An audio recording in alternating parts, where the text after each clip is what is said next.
안녕하세요, 가치환입니다. 자, 내일부터 추석이 시작이 되죠. 오늘은 그래도 시장이 선물 옵션 만기일이었는데 그래도 그렇게 크게 나빴던 하루는 아니었던 것 같아요. 워낙 그동안의 시장 흐름이 좋지 못하다 보니까 단순히 종가상으로 빨간불만 들어와도 요즘에는 괜찮았던 시장이었다는 생각이 드는 것 같더라고요.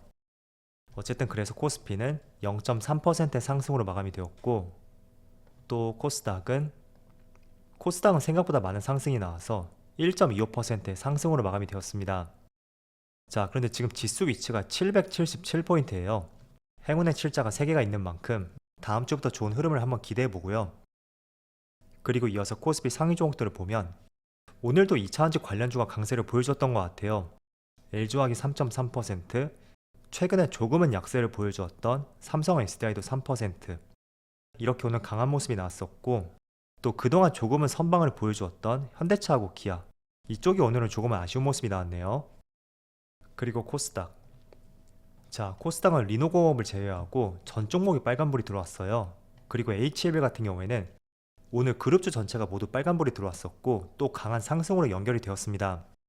기사를 보니까 가남 인상 시험에서 의미 있는 성과를 거뒀다는 기사가 나왔었고, 그 때문에 오전장하고 또 오후장 끝 무렵에 연휴를 앞둔 시점에도 굉장히 강한 흐름이 나왔습니다.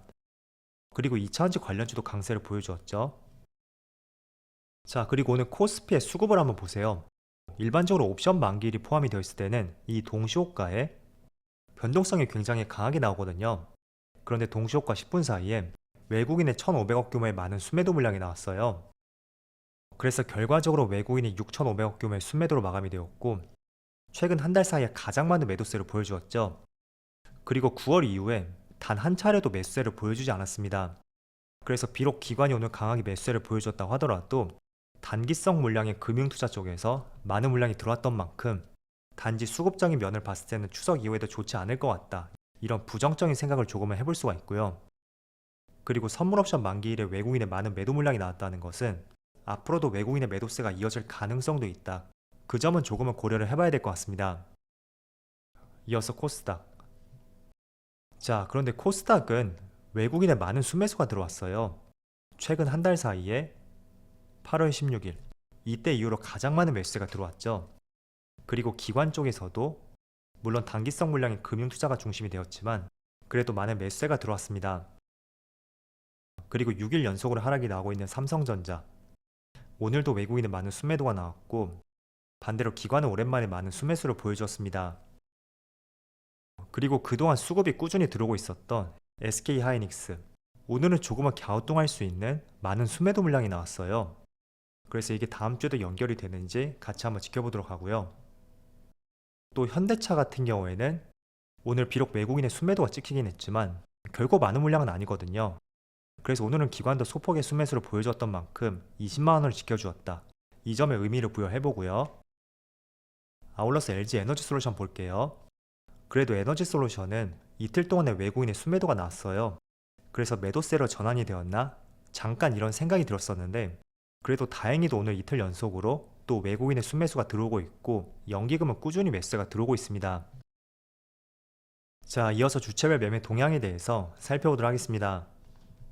9월 8일 외국인이 가장 많이 매수한 종목은 삼성 SDI, LNF, HLB, 코스모 신소재, LG화학, 이런 종목들을 차례대로 매수했고, 그리고 기관은 삼성전자, SK스퀘어, SK이노베이션, SK하이닉스, LNF, SK 관련주가 상당히 많았네요.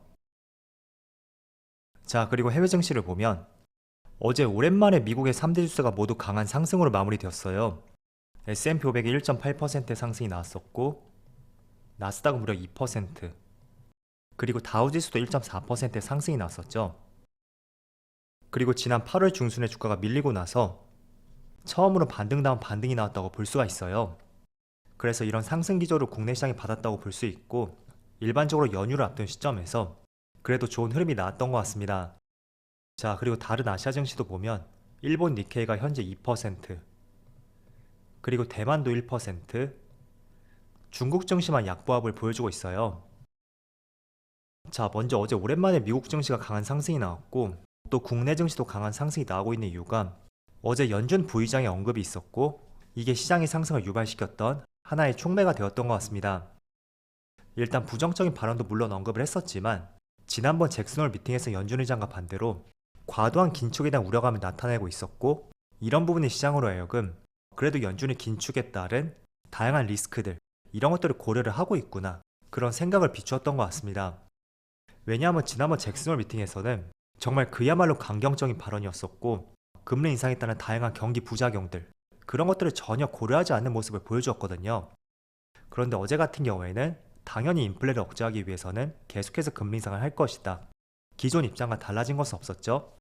그런데 과도한 긴축에 대해서 우려감을 나타냈던 만큼 시장에서 물가 상승뿐만 아니라 과도하고 빠른 긴축에 따른 부작용들, 그런 것도 충분히 검토를 하고 있다, 이렇게 시장이 해석을 했던 것 같습니다.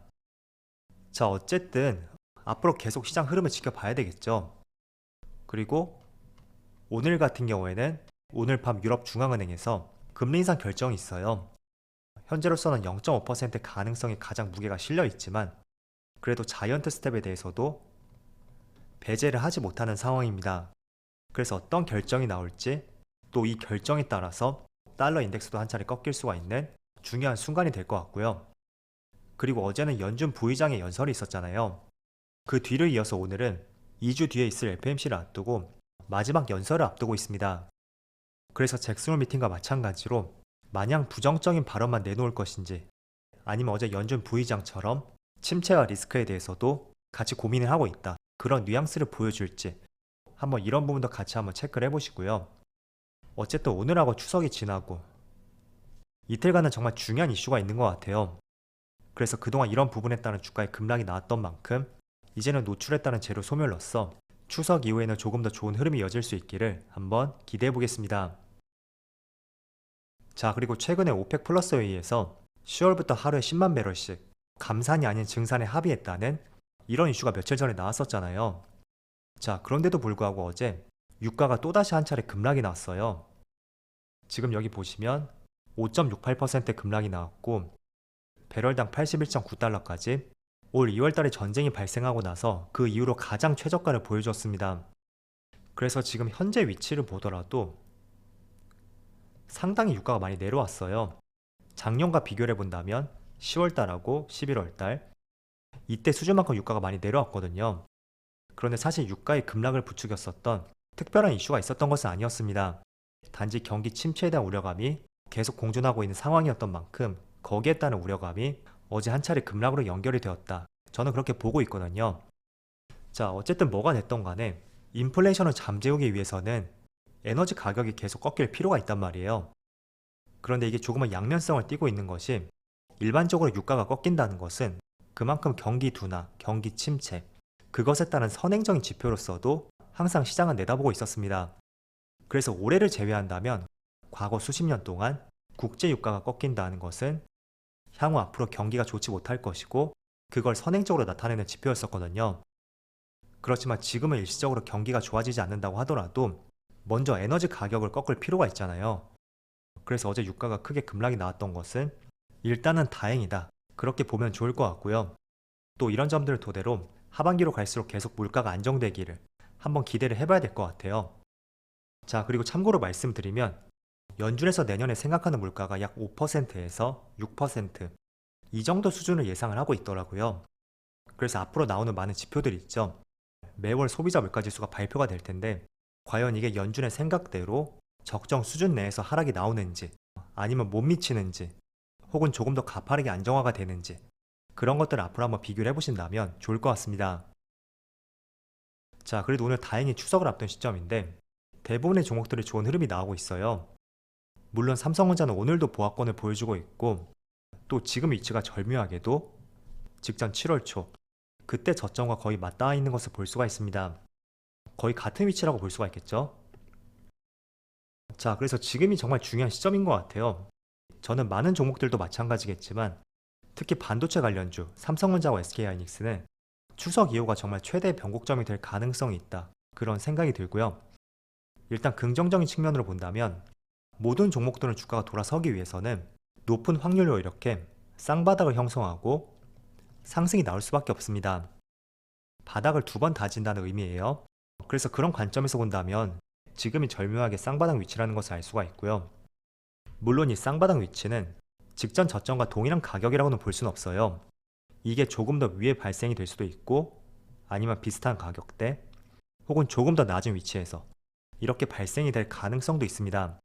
그렇지만 일반적으로 직전 저점하고 비슷한 가격대에서 쌍바닥이 이루어지고 반등이 나올 가능성이 있고, 그런 부분을 본다면 추석 이후가 최대 변곡점이 될 가능성이 있을 거예요.